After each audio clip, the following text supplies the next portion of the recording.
Guess who just got back from CT Horrorfest? That's right, it was me and my buddy Kev. And this is my Halloween costume. I don't give a shit if it's not horror. Casey Jones is awesome. And you know what? I got a lot of compliments. Funny story about this. This is an actual cricket bat I got here, like actual, like full-blown wood. I could fuck somebody's shit up with this thing, but they piece-tied it anyway. There was a thing, I went around the corner and they were like, we want to check to make sure that there's no actual weapons or anything. They pointed to my freaking poster roller and they're like, is that just a poster? I'm like, yeah. I'm like, and this is a cricket bat. And they're like, okay. And they just tied it. And I'm like, yeah, all right, yeah. So anyways, it was a lot of fun. I don't know if you guys noticed something different about my Fright Night poster there, but yep, I met Chris Sarandon today. He had like the chillest vibe. He was like totally approachable and stuff.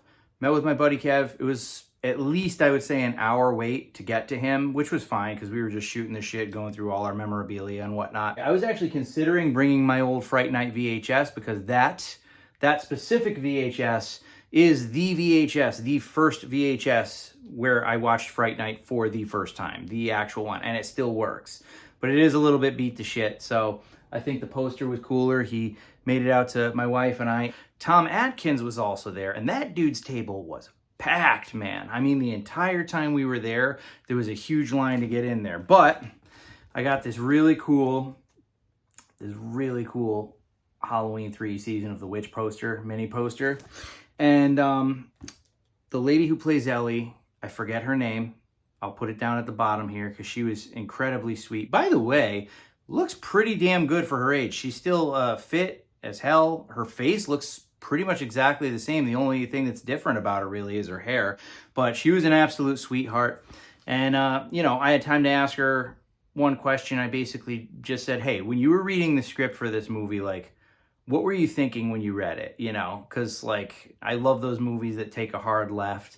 You know, and she goes like, well, you know, even with the robots and stuff, I'm like, that's what I'm talking about. I'm like, that's so, it's like the movie was a little quirky and weird to begin with, but then when you find out there are robots, it's just like, what the hell?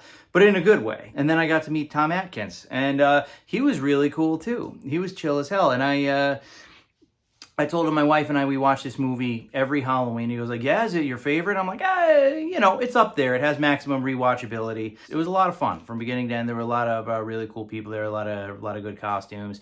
If you live in or around Connecticut, definitely check out CT Horrorfest. They always have a really good turnout. So, you know, just food for thought. But I just wanted to share with you guys real quick.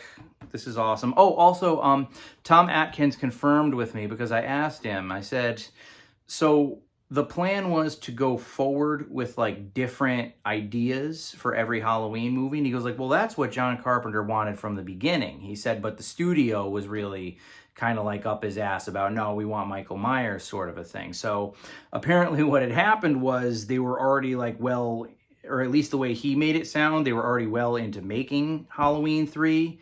And the studio basically said like, okay, fine, you can have that one, but don't do that again, you know, kind of a thing. So I think that that's kind of funny. But anyhow, got to meet some horror legends today, and I just wanted to share it with you. You guys rock. And that's all she wrote.